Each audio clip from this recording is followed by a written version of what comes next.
आमचे सुनील प्रभूजी साहेब आहेत, त्यांनी मासेमारी करणारे बंदर जे आहेत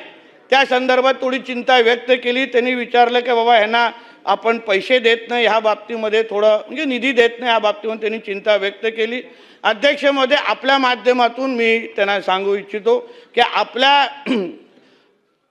मत्स्य खात्याच्या अंतर्गत असलेले जे काही फिशिंग हार्बर ज्याला म्हणतो मत्स्य बंदरं आहेत, त्यांना जवळपास 57 बंदरांना आपण आता त्यांच्यावर काम करतो आणि 240 कोटी म्हणजे प्रत्येक बंदरासाठी 20 कोटी म्हणजे 20 बंदरं 240 कोटी अंतर्गत आपण तयार करणार आहोत आणि प्रत्येक बंदरासाठी 12 कोटीची तरतूद आम्ही ह्या निमित्ताने केलेली आहे। त्यामुळे जे काही